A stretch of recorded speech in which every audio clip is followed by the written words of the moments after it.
Di sini saya akan menjelaskan tentang prosesor. Prosesor yang dimaksudkan adalah itu sebagai otak komputer yang mengontrol seluruh kegiatan dari komputer, atau bisa dikatakan sebagai otak dari komputer yang mengontrol perangkat lunak. Terus fungsi prosesor adalah yang pertama untuk mengolah data, yang kedua untuk mengontrol perangkat keras, yang ketiga untuk menjalankan program, dan yang keempat untuk mengoptimalkan kinerja. Sejarah prosesor yang pertama pada tahun 1970 prosesor pertama ditemukan, yaitu Intel 4004 sebagai prosesor pertama. Yang kedua pada tahun 1978 Intel 8086 yang sebagai dasar arsitektur dari x86. Dan pada tahun 2000-an adalah multiprosesor muncul, dan pada tahun 2010-an sampai sekarang adalah pengembangan AI dan arsitektur ARM. Dan yang ketiga adalah generasi prosesor. Generasi pertama pada tahun 1940-an adalah tabung vakum, dan pada generasi kedua pada tahun 1950-an adalah transistor, dan pada generasi ketiga sekitar tahun 1960-an adalah integrated circuit atau IC. Pada generasi keempat pada tahun 1970-an sampai sekarang adalah mikroprosesor Intel, Core, AMD, dan Ryzen. Dan pada generasi kelima, yaitu masa depan, adalah AI dan komputasi kuantum. Selanjutnya harddisk. Harddisk adalah komponen perangkat keras yang gunanya untuk menyimpan data. Contohnya foto, video, musik, dan lain-lain. Secara harddisk pertama kali ditemukan oleh IBM pada tahun 1956 yang saat itu memiliki berat hingga mencapai 500 kg, tetapi hanya memiliki penyimpanan yang sangat kecil sebesar 5 MB. Kemudian pada tahun 1980 Seagate memperkenalkan harddisk pertama 5,25 inch, tapi hanya memiliki penyimpanan yang sama, yaitu sebesar 5 MB. Kemudian pada tahun 1990-an kapasitas harddisk bervariasi hingga mencapai gigabytes dan terabytes, dan saat ini sudah umum untuk ditemukan. Generasi pertama harddisk ditemukan pada tahun 1956 yang pertama IBM 350 Remax, dan generasi kedua yang ditemukan pada tahun 1970-an yang bernama teknologi Winchester. Generasi yang ketiga ditemukan pada tahun 1980-an yang bernama harddisk 5,5 inch. Selanjutnya generasi keempat ditemukan pada tahun 1990-an yang bernama teknologi GMR, dan generasi yang kelima ditemukan pada tahun 2000-an yang bernama SATA. Generasi yang keenam ditemukan pada tahun 2010-an yang bernama SSD. Selanjutnya fungsi harddisk sebagai menyimpan data permanen, menyimpan sistem operasi, backup data, dan lain-lain. Sekian, terima kasih. Yang pertama yaitu mainboard atau biasa juga disebut motherboard. Motherboard ialah perangkat keras personal komputer yang berfungsi sebagai tempat untuk memasang seluruh hardware yang terdapat di komputer.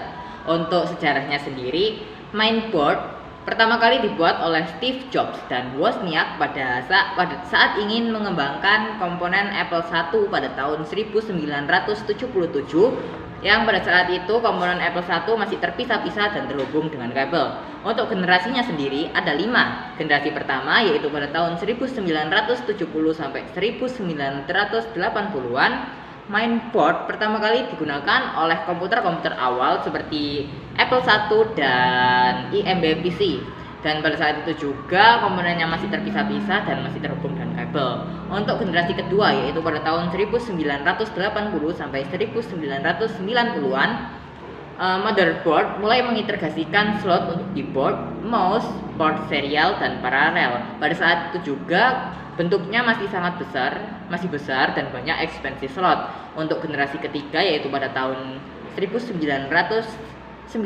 sampai tahun 2000-an, motherboard mulai mengintegrasikan chipset untuk komunikasi antar komponen. dan juga mulai hadirnya port PCI untuk kartu tambahan.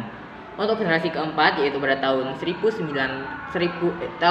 sampai 2010-an, sound card dan FGA mulai on board dengan adanya USB sebagai konektivitas dan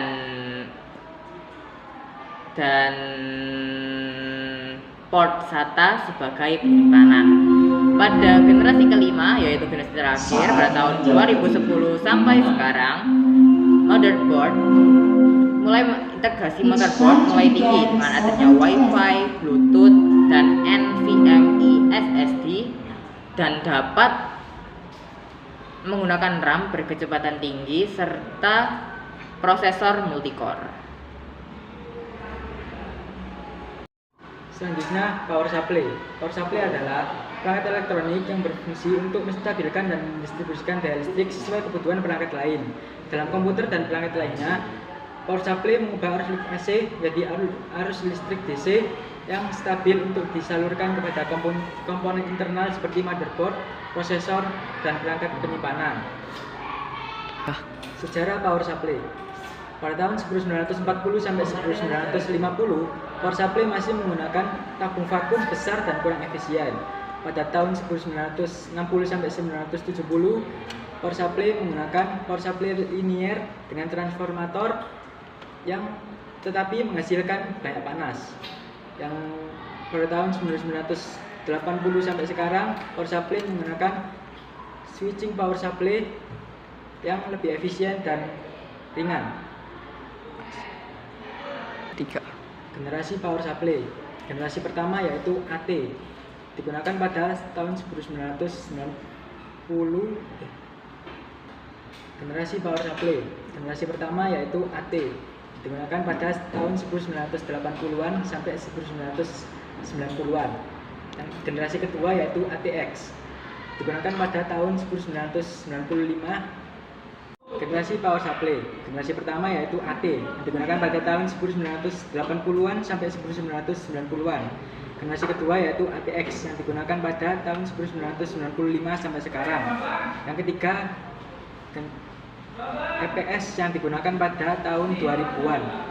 Dan yang keempat ada 80 plus yang digunakan pada tahun 2004 sampai sekarang. Yang terakhir ada ATX 12VO yang digunakan pada tahun 2020-an. Selanjutnya adalah RAM, yaitu Random Access Memory, adalah memori sementara yang menyimpan data dan instruksi dari sebuah PC atau komputer. Data ini akan hilang apabila perangkat yang diproses telah dimatikan. Sejarah dari RAM atau Random Access Memory memulai berkembang sejak 1940-an dengan memori tabung vakum. Kemudian memori inti magnetik pada 1950-an, memori semikonductor pada 1960 dan DRAM yaitu 3. Dan yang terakhir adalah DRAM yang ditemukan pada 1970-an. Sejak tahun 2000 muncul berbagai generasi DDR atau 3. Memulai pada tahun 2000-an muncul generasi DDR atau Double Data Rate dari DDR pertama hingga kelima dengan kecepatan dan efisiensi yang terus meningkat. Penjelasan yang ketiga adalah generasi RAM, dimulai pada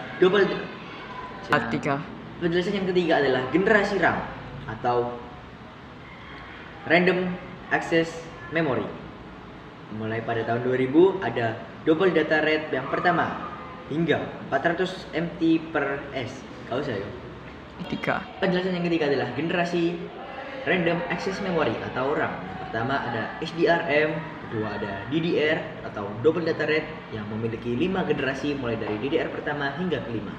Selanjutnya ada LPDDR dan terakhir ada GDDR. Assalamualaikum warahmatullahi wabarakatuh. Perkenalkan, nama saya Muhammad Azil Mersujo.